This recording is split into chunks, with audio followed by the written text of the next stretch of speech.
Good evening everyone, welcome to वांगशन emotion. I hope आप सब अच्छे होंगे। अच्छे नहीं हो तो हो जाओ यार। मेरा एक शिकायत है आप लोगों से, आप लोग कमेंट क्यों नहीं करते हो? कमेंट किया करो ना, मुझे कमेंट पढ़ना बहुत अच्छा लगता है। एंड इवन मैं हर एक कमेंट का रिप्लाई भी करती हूँ, इसके बावजूद भी आप कमेंट नहीं करते हो। How bad. आप अपना ऑथर को डिसअपॉइंट कर रहे हो। खैर छोड़ो, करना हो तो कर देना, ना करना हो तो माय बैड। चलिए आज के पार्ट को स्टार्ट करते हैं। लास्ट पार्ट में हमने देखा था कि मैडम यू को पता चल गया था कि उनका बेटा जियांगचन प्रेग्नेंट है। वो एक ओमेगा है तो वो प्रेग्नेंट हो गया है। एंड किसका बेबी है ये भी हुआ तो उन्होंने किसी से भी नहीं पूछा, ना तो विंग से और ना ही जियांगचन से। उन्होंने डायरेक्ट जियांगचन का मैरिज फिक्स कर दिया लान फैमिली में, लान फैमिली का बड़ा बेटा लान सिचेन के साथ में। लान फैमिली जियांगचन को देख कर भी गया एंड उसे वो सामान भी दे के गया जिसको उसे उस दिन पहनना है जब उनका मैरिज होगा। एंड उन लोगों को विंग भी बहुत पसंद आया। एंड उन्होंने मतलब मैडम लैन ने मैडम यू से बात किया था इस बारे में। मैडम यू ने कहा था कि वो फ्यूचर में इस बारे में सोचेंगी।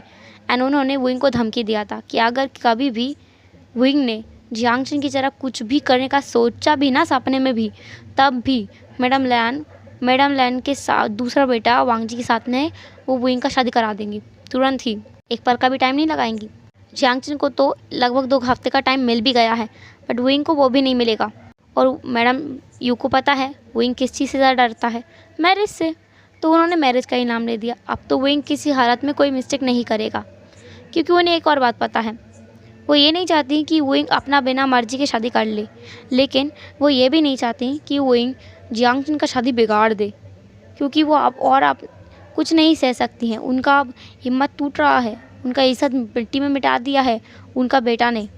तो वो अब कुछ और एफर्ट नहीं कर सकती कि विंग जियांगचन का हेल्प कर दे। वो ऐसा बिल्कुल नहीं चाहती, इसलिए ही उन्होंने ऐसा किया है।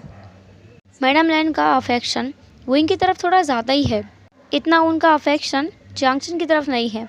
एंड जियांग फैमिली के साथ भी सेम ही है। अब इस बात को 1 हफ्ता बीत चुका है।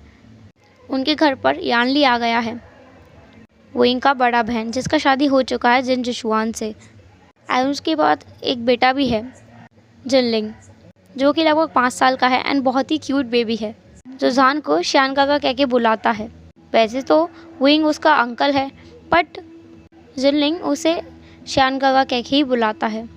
यानली ने बहुत कोशिश की अपने माँ से पूछने के लिए कि आखिर हुआ क्या है, जिससे कि उसकी माँ उसके ब्रदर का, छोटे ब्रदर का शादी इतना कम एज में कर रहे हैं। अभी जियांगचन सिर्फ 18 साल का ही है, इतना कम एज में उसका शादी कर रहे हैं। एंड आजकल तो लोग 32 साल तक शादी नहीं करते हैं। यानली ने खुद 28 साल की उम्र में शादी किया था, तो फिर पाचिंग का शादी इतनी जल्दी क्यों हो रहा है? एंड मैडम यू ने कहा था कि ये सब उसका बिजनेस नहीं है, वो अपना फैमिली को संभाले एंड मैडम यू का फैमिली को वो खुद संभाल लेंगी। ये सुनकर यानली को बहुत बुरा लगा कि उसकी माँ उसके साथ ऐसे बातें कर रही है, लेकिन यानली को कुछ समझ आया। उसे समझ आया कि कुछ बात तो है जो उसकी माँ उसे बताना नहीं चाहती, इसलिए वो उसके साथ में रूड बातें कर रही हैं। उसने विंग से पूछा एंड विंग ने उन्हें बता भी दिया। यानली को बहुत गुस्सा भी आया एंड बुरा भी लगा। उसे बुरा लगा अपना भाई के लिए एंड गुस्सा अपनी मदर पे आया कि वो ऐसा कैसे कर सकती हैं, उन्हें पूछना तो चाहिए। लेकिन उसके पास हिम्मत नहीं है कि वो जाके अपनी माँ से ये सवाल करे, तो उसने कुछ नहीं कहा। वो सिर्फ ये सब कुछ होते हुए देख सकती है एंड कुछ नहीं कर सकती है। उसने विंग से पूछा कि क्या विंग कुछ करेगा, बट विंग ने साफ साफ मना कर दिया कि विंग कुछ नहीं कर सकता, वरना माँ उसका भी शादी करा देगी एंड वो अपना लाइफ में कभी शादी नहीं कर सकता, ना ही ड्रीम में करना चाहता है। तो ये तो इम्पॉसिबल है कि वो जियांगचन का मदद करे। शादी से लगभग 1 दिन पहले, मतलब शादी कल सुबह है एंड आज शाम को, मैडम यू जाकर जियांगचन को देख रही थी उनका रूम में, लेकिन जियांगचन को रूम में था ही नहीं। देन उन्होंने हॉल में देखा, फिर गार्डन में देखा, फिर अदर रूम्स में चेक किया। देन उन्होंने पूरा घर देख लिया, पर जियांग हाउस में कहीं भी जियांगचन था ही नहीं। उन्हें बहुत गुस्सा आ रहा था, उन्हें शक हो रहा था कि शायद जियांगचन भाग गया है, पर वो भागा कैसे? निगरानी में इतना सारा वर्कर्स लगा हुआ है, इतना सारा नौकर को लगाया हुआ है, फिर वो भाग कैसे गया? वो विंग के पास गुस्से में गया। उन्होंने कहा, तुमसे मैंने कहा था उसका हेल्प मत करना, तुमने किया है ना? विंग कन्फ्यूज़ होते हुए बोला, माँ आप किसकी बात कर रहे हो? मैडम यू ने कहा, आचिंग की। वो पूरा घर में कहीं नहीं है, वो कहाँ गया है? वो एकदम शॉक होते हुए बोला, क्या? वो कहाँ चला गया है? एंड वो प्रेग्नेंट भी है, वो ऐसा कैसे अकेले जा सकता है? मैडम यू को विश्वास हो गया कि वो इनको कुछ नहीं पता है इस बारे में। उन्होंने कहा, उसे ढूंढो, कल उसका शादी है, हमारा बचा कुछ इज्जत भी ना वो मिट्टी में मिला देगा लड़का, उसे लेके आओ, आज मैं उसका टांग तोड़ दूँगा, जैसे कि वो कभी भाग ही ना पाए। वही ने कहा, मैं जाकर देखता हूँ। वही ने कार का चाबी उठाया एंड वो कार चला करके चला गया आचिंग को ढूंढने के लिए। मैडम यू, जांग फेमिया और जांग यानली वो सब वहीं पर थे। कल शादी है, चर्च में होना है, तो वो लोग वहीं से चर्च जाएंगे, अपना घर से ही डायरेक्ट। एंड सारा जो गेस्ट है वो भी चर्च में ही आएगा। एंड चर्च का जो एक थोड़ी दूरी पर गार्डन है उसमें उन्होंने अपना डिनर पार्टी रखा हुआ है एंड बैंक्वेट भी वहीं होगा। तो अभी घर पर सिर्फ ये लोग ही थे एंड कुछ नौकर को मैडम यू ने रखा था वहाँ पर। वैसे वहाँ पर उस हाउस में कोई सर्वेंट नहीं आ सकता था क्योंकि मैडम यू ने अलाउ नहीं किया कभी भी, बट अभी आचिंग के लिए उन्हें अलाउ करना पड़ा। उस पर कड़ी निगरानी के बावजूद वो भाग गया। मैडम को बहुत ज़्यादा हैरानी हो रही थी एंड उन्हें अभी भी वुइंग के ऊपर शक था कि वुइंग ने उसे भगाया है शायद। वुइंग लगभग 2 बजे रात को घर आया, वो बहुत ज़्यादा टायर्ड था। उसने आकर कहा, वो नहीं मिला। मैडम यू ने कहा, तुम उसे कहाँ छोड़ के आए हो? वुइंग ने कहा, आपको ऐसा क्यों लगता है माँ कि मैंने उसे भगाया है? मुझे शादी नहीं करना है तो मैं उसे नहीं भगाऊंगा। यू नो आई मैं कैसे समझाऊँ आपको, आप समझ भी नहीं रहे हो यार, मैं क्या करूँ? उसने अपना सिर पकड़ लिया एंड मैडम यू ने कहा, एक लंबा ब्रीथ लिया एंड कहा, मैं समझती हूँ, मैं बहुत ज़्यादा फ्रस्ट्रेटेड हूँ उस लड़के की वजह से, मैं अब क्या करूँ? जांग फेमिया ने कहा, हमें कुछ तो करना होगा, कल ही शादी है। देन उन्होंने वुइंग की तरफ देखा एंड कहा, तुम क्यों ना हम इसको उसकी जगह बिठा दें? वुइंग यानली दोनों बिल्कुल शॉक हो गए। वुइंग बहुत ज़्यादा डर गया एंड मैडम यू उन्होंने कहा, तुम्हारा मतलब है जियांगचन की जगह पे हम आशिन को वहाँ बिठा दें? फेमिया ने नोट किया एंड कहा, वैसे भी इसका फेस तो कवर होगा ना वेल से, वो ओल्ड ट्रेडिशन वाले हैं, वो वेल भी तो लेके गए हैं और वो वेल ऐसा है जिसमें से फेस रिवील नहीं होगा। एंड उन्होंने कहा था फेस को वेडिंग नाइट पर ही खोला जाता है, तो हमारे पास थोड़ा टाइम होगा एंड मुझे नहीं लगता वेडिंग के बाद में वो लोग वुइंग को रिफ्यूज़ करेंगे एंड उन्हें वुइंग पसंद भी है। मैडम उन्हें आशिन की तरफ देखा एंड आशिन ने कहा, नहीं माँ, आप ऐसा नहीं कर सकते, आपने कहा था अगर मैं कुछ गलती करूँगा तो आप ऐसा करोगे, मुझे सज़ा दोगे, लेकिन मैंने कुछ नहीं किया है, आप मेरे साथ ऐसा नहीं कर सकते, मैं किसी से शादी नहीं करूँगा। मैडम ने कहा, तुम्हें करना पड़ेगा, तुम क्या हमें मरा हुआ देखना चाहते हो? आशिन, तुम हमें मारना चाहते हो? याली ने बीच में बोलते हुए कहा, माँ, आप उसे इमोशनली ब्लैकमेल नहीं कर सकते हो, अगर वो शादी नहीं करना चाहता है तो उसे मत करने दो। एंड रही बात नाक कटने की या आपका सर झुकने की, तो लोग 1 दिन 2 दिन बातें करेंगे फिर भूल जाएंगे, उन्हें कोई फ़र्क नहीं पड़ता हमारी लाइफ से, हम अगर जिए मरे उन्हें कोई मतलब नहीं है इस चीज़ से। मैडम उन्हें यानली पर गुस्सा करते हुए कहा, मैंने तुमसे कहा ना, तुम हमारा फैमिली मैटर्स में बोलना बंद करो, तुम्हारे पास अपना एक घर है, तो ये पता है ना, तुम्हें वहाँ पे बात करना चाहिए, तुम्हें अपना जो ब्रदर इन लॉ है ना उसके बारे में सोचना चाहिए, मेरा बेटे के बारे में नहीं। यानली चुप हो गई, उसे बहुत बुरा लगा, बहुत ज़्यादा बुरा तो वुइंग को भी लगा, उससे ज़्यादा उसे डर लग रहा है कि अब क्या होगा।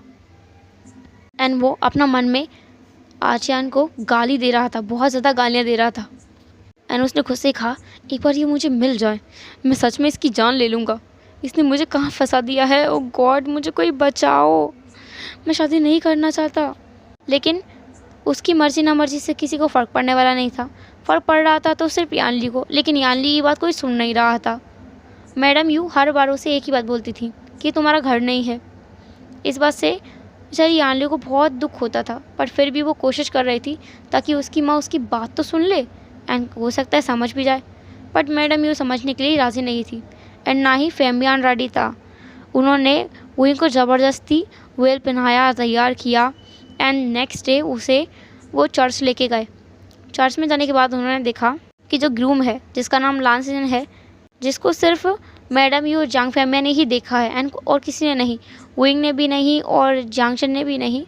उसका फेस पर भी वेल है। ये देख कर के वो मैडम यू और जांग फैमिन कंफ्यूज हो गए। उन्होंने लानकुरेन से पूछा एंड लानकुरेन ने कहा कि ये उनका ट्रेडिशन है जिसमें ग्रूम ना तो ब्राइड का फेस देख सकता है ना ही ब्राइड ग्रूम का। अकॉर्डिंग टू उनका ट्रेडिशन ये रूल है एंड उन दोनों का फेस कोई और भी नहीं देख सकता है। सबसे पहले फेस जो देखेगा वो दोनों ही होंगे वेडिंग नाइट के टाइम पे। मैडम यू को इस चीज़ से क्या फ़र्क पड़ता है? उन्हें तो फ़र्क पड़ता है कि वो लोग पकड़े ना जाएं। अभी उनके लिए यही इंपॉर्टेंट है, यही पहला प्रायोरिटी है। तो उन्होंने ज़्यादा गौर नहीं किया एंड ज़्यादा पूछा भी नहीं। उन्होंने जस्ट नोट किया दोनों फैमिली इसी शादी कराने की बहुत ज़्यादा इमरजेंसी में थे। पता नहीं क्यों बट बहुत ज़्यादा इमरजेंसी में थे। शादी बहुत जल्दबाजी में हुआ है, बहुत ज़्यादा ही जल्दबाजी में। जिस शादी को होने में बहुत टाइम लगता है वो काफ़ी जल्दी हो गया है एंड बैंक्वेट को भी बहुत जल्दी निपटा दिया गया। लान फैमिली वुइंग को लेकर के लान हाउस चला गया एंड इधर जांग फैमिली जांग हाउस आ गया। यान ली बहुत ज़्यादा रो रही थी, इसलिए नहीं कि उसके भाई का विदाई हो गया है एंड वो उससे मिल नहीं सकती है। ऑफ कोर्स वो उससे मिल सकती है, बातें कर सकती है, बट इसलिए क्योंकि कुछ ना गलती होने के बावजूद भी बेचारा वुइंग उसको सज़ा मिल गया। इतना बड़ा जिस चीज़ का उसे लाइफ टाइम डर था अभी तक, वही उसके साथ हो गया। उसका शादी हो गया है। एंड इधर लान फैमिली में आने के बाद वुइंग सोच रहा था कि कुछ भी हो उसे अपना फेस लान फैमिली में जो एल्डर्स हैं उनके सामने रिवील नहीं करना है, क्योंकि एल्डर्स ने जियांगशन को देखा है। उसका हस्बैंड ने सिर्फ जियांगशन को नहीं देखा है, तो वो अपना हस्बैंड के सामने ज़रूर अपना फेल रिवील कर सकता है एंड वो सबसे कहेगा कि जो जियांग फैमिली का जो है ट्रेडिशन है कि जो ब्राइड है वो अपना फेस लगभग एक बार अपना घर वापस जाने के बाद तक नहीं दिखा सकता है। वो यही कहेगा, उसने डिसाइड कर लिया है, यही बहाना बनाएगा। वांग जी को और वुइंग को, मतलब सॉरी लानसेन को और वुइंग को उनका रूम में भेजा गया। वुइंग महसूस कर सकता है कि जो पर्सन उसके साथ चल रहा है मतलब लानसेन, वो इस मैरिज से बिल्कुल खुश नहीं है, उसकी ही तरह बहुत ज़्यादा फ्रस्ट्रेटिंग है। ये बात वुइंग फील कर सकता है कि रूम में आते ही उस पर्सन ने सबसे पहले अपना वेल निकाल कर रूम में फेंक दिया एंड देन वो अपना कपड़ा निकाला, मतलब अपना जो रोप्स है अपर रोप्स उसको निकाल करके दूसरी साइड रख दिया। वो बहुत ज़्यादा गुस्से में लग रहा है, बहुत ज़्यादा गुस्से में। वुइंग बहुत ज़्यादा डरा हुआ है क्योंकि उसने सुना है कि अल्फास जब गुस्से में होता है तो वो अपना ओमेगास को बीट करता है, बहुत ज़्यादा मारता है एंड उसके साथ रफली सेक्स करता है, ज़बरदस्ती करता है। एंड वुइंग इस चीज़ के लिए बिल्कुल रेडी नहीं है एंड वो खुद को रेडी कर रहा है कि उसके साथ अब तो यह सब होना ही है। उसकी आंखों से आंसू कंटिन्यूसली गिर रहा है, पर सरप्राइजिंगली वो पर्सन मतलब लानसेन उसके पास आकर के बैठ गया एंड उसने अपना सिर को पकड़ लिया। उसने 4-5 बार ब्रेथ लिया एंड देन थोड़ा रिलैक्स फील किया और फिर उसने वुइंग का जो बेल है उसको हटाया एंड वुइंग का जब उसने चेहरा देखा तो वो पर्सन बहुत ज़्यादा शॉक हो गया, एकदम ही शॉक हो गया। उसे देख कैसा लग रहा था जैसे कि वो फ्रीज हो गया है। वो कंटिन्यूसली वुइंग को देख रहा था बट वुइंग वो सामने नहीं देख रहा था, वो बस नीचे देख रहा था एंड उसकी आंखों से आंसू निकल रहा था। जब उसने देखा कि उसका वेल हट गया है एंड उसका हस्बैंड, क्योंकि अब तो वो सच में उसका हस्बैंड है, ये कोई फेक मैरिज तो है नहीं, वो उसे घूर रहा है, तो वुइंग ने भी धीरे धीरे अपना हिम्मत जुटाया और उस पर्सन की तरफ देखा, मतलब लानसेन की तरफ देखा एंड उस पर्सन को देखकर उसे थोड़ा काम फील हुआ, क्योंकि इस पर्सन का आइस उसे काम फील करा रहा है, रिलैक्स फील करा रहा है। लानसेन का आइस में एक चमक है, एक अलग ही चमक है, जैसे कि उसे कोई खजाना मिल गया हो, ऐसा चमक है। वो इनको पता है कि अब क्या होने वाला है, तो वो खुद को रेडी कर रहा है इस चीज़ के लिए एंड जो उसने सोचा वही होने वाला है। लानसेन उसकी तरफ लीन हुआ एंड उसके नेक के बहुत ज़्यादा ही करीब आया एंड वुइंग ने अपना आइस को बंद कर लिया, टाइटली बंद कर लिया, क्योंकि उसे पता है अब क्या होगा। एंड उसने अपने आइस को तब खोला जब उसे लगा कि उसका हस्बैंड मतलब लानसेन उससे थोड़ा दूर हो गया है। उसने अपने आइस को खोलकर देखा एंड उसने देखा कि लानसेन के हाथ में उसका नेकलेस है जो कि बहुत ज़्यादा भारी था, उसे भी बहुत ज़्यादा भारी लग रहा था। लानसेन ने जस्ट उसका जो नेकलेस है उसको उतार करके बेड साइड टेबल पर रख दिया। देन उन्होंने उसका बाकी सारा ज्वेलरीज उतारा, उसके नेक में जो ज्वेलरीज था, पेंडेंट, नेकलेस वगैरह वगैरह, वो सब निकाला। देन उसके हाथ में जो ब्रेसलेट्स था, रिंग्स था, उनको उतारा। उसने सब कुछ उतारा एंड फोरहेड रिबन भी उतारा क्योंकि उनका ट्रेडिशन है फोरहेड रिबन बांधने का। एंड वेडिंग नाइट पे वही उतारता है, मतलब हस्बैंड का ही एंड हस्बैंड वाइफ का फोरहेड रिबन उतारता है एंड वाइफ हस्बैंड का उतारता है उसी हिसाब से। सो लांसियन ने वुइंग का फोरहेड रिबन को उसका फोरहेड से उतार कर बेड साइड टेबल पर रख दिया। एंड देन उसने लीन हुआ, वो जस्ट बोलना चाहता था कि वुइंग उसका फोरहेड रिबन उतारे। एंड वुइंग को भी ये समझ आया, तो उसने भी लांसियन का फोरहेड रिबन को उतारा और बेड साइड टेबल पर रख दिया। देन लांसियन अपना कबर्ड खोला एंड कुछ क्लॉथ्स निकाला और वो बाथरूम की तरफ चला गया। 15 मिनट के बाद लांसियन बाथरूम से बाहर आया एंड वुइंग ने देखा कि लांसियन ने एक सिंपली टी शर्ट पहना है एंड नीचे ट्राउज़र्स पहना हुआ है, बहुत सिंपल सा, जो कि रात में पहनने के लिए ठीक ठाक है। एंड देन उसने देखा कि लांसियन ने अपना कबर्ड दोबारा खोला है एंड कुछ और क्लॉथ्स निकाला है जो कि सेम उसी कलर का है, उसी डिज़ाइन का है, मतलब बिल्कुल सेम टू सेम, बस उसे देखने में लगता है कि उसका साइज़ अलग है।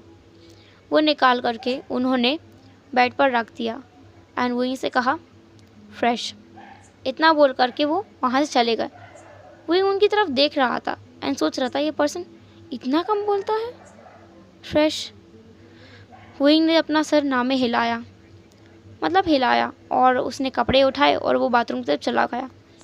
थोड़ा देर में वो भी वापस आया एंड उसने अपना फ़ोन निकाला और अपना जो मदर है उसको कॉल लगाया। दूसरी तरफ लांसियन उस रूम से बाहर आया। थोड़ा दूर आने के बाद उसने देखा कि उसका अंकल एंड उसका मदर फादर दोनों उसके लिए वेट कर रहा है। उसने एक शाय किया एंड वो उन लोगों के पास आया। लानकुरे ने कहा, तो कैसा रहा सब? वांग जी ने कुछ नहीं कहा। लानकुरे ने कहा, तुम्हें याद है ना तुम्हें क्या करना है? वांग जी ने हाँ में नोट किया। लानकुरे ने कहा, वांग जी अपना रिस्पॉन्सिबिलिटी सही से निभाना। इसका मतलब जिससे विंग का शादी हुआ है वो लांसियन नहीं है, वांग जी है। देन उन्होंने थोड़ा और बातें किया। मैडम लैन ने और चिंगेन जुन ने थोड़ा कुछ और बताया वांग जी को। देन वो उससे बोला कि वो रूम में जा सकता है एंड वांग जी भी मुड़ा और अपना रूम में आ गया। उसने देखा कि विंग रूम में नहीं है एंड इस बात का उसे कोई फिक्र भी नहीं हुआ। वो जस्ट बेड पे जाकर लेट गया, बिल्कुल अपना नॉर्मल पोजीशन में, एंड वो सोच रहा था कल के बारे में। कल शाम के टाइम पे उसका ब्रदर अचानक से गायब हो गया था एंड बहुत ढूंढने पर भी नहीं मिला। एंड देन उसका अंकल ने उसे फोर्स किया कि वो ये मैरिज करे एंड उन्होंने उसे इमोशनली ब्लैकमेल भी किया, क्योंकि उसका अंकल अच्छे से जानता है कि वांग जी बड़ा इमोशनल पर्सन है। बस वो दिखता नहीं है, ये अलग बात है, पर वो है। उन्होंने उससे कहा कि अगर वो ये शादी नहीं करेगा तो उस ओमेगा को, जिसके साथ लांसियन का शादी होने वाला था, उसे ब्रॉथल भेज दिया जाएगा एंड उसके साथ बहुत बुरा होगा। एंड इसलिए वांग जी को ये शादी करना ही पड़ा फोर्सफुली। लेकिन जब उसने विंग का फेस देखा तब उसे रिलीफ महसूस हुआ, क्योंकि ये वो पर्सन है जिसे वो पसंद करता है। हेलो एवरीवन, तो कैसा लगा आज का पार्ट? जैसा भी हो मुझे कमेंट बॉक्स में ज़रूर बताना। एंड क्या लगता है आपको, वांग जी विंग को पहले से जानता है, लेकिन विंग तो वांग जी को नहीं जानता है, तो ये सब कुछ कैसे हुआ? क्या वांग जी विंग से प्यार करता है? ये तो आगे ही पता चलेगा। फिर मिलेंगे नेक्स्ट पार्ट में, तब तक के लिए टाटा के बाय बाय, अपना ख्याल रखना और हाँ, कमेंट करना मत भूलना।